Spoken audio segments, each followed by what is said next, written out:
Without it, nothing else is possible. But it is not only tool they use to change our culture. Men who use it to lie about their ages, to go to war and fight for their country, but now lie about their biological sex to compete with women. How did we get to this point? Who is responsible for creating this generation? Where are the men and women with the courage to say they will not bow to tyranny? Are we watching the world collapse in front of our eyes and we're just going to watch it? No.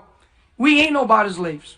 Our freedom was achieved with a lot of sweat and blood. And it would be very naive to believe that it would be not with sweat and blood that we would maintain it. I come here to give a message to all who those still have hope in changing the world. The world will be a better place if there weren't so many people promising to improve it.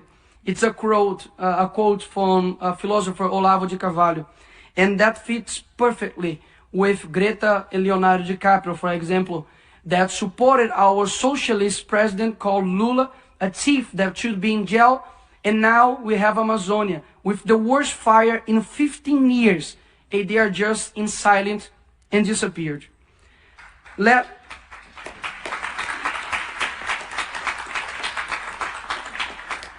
us first be the change. I know that the situation looks terrible and the conservatives tend towards private life, his work and his family. But if we don't rise up for public life, our private life will be and is in danger. To do this, we need to raise educators who will dictate new directions for UNESCO, for example. Education that teaches and not doctrinates. New judges who will honor the magisterium and deliver justice. And not like some of Brazil's Supreme Court who have betrayed the Brazilian people and persecuted their political opponents.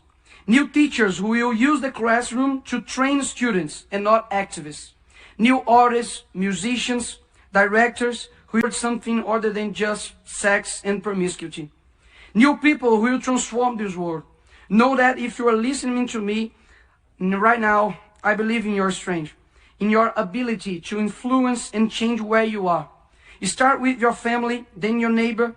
Bring light to your neighborhood, and we will live better than we are now.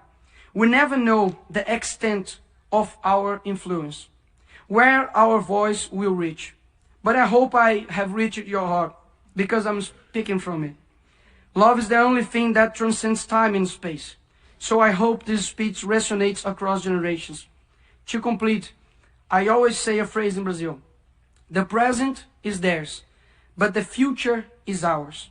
But I hope that one day I'll say, the present is ours, and so is the future. Thank you very much.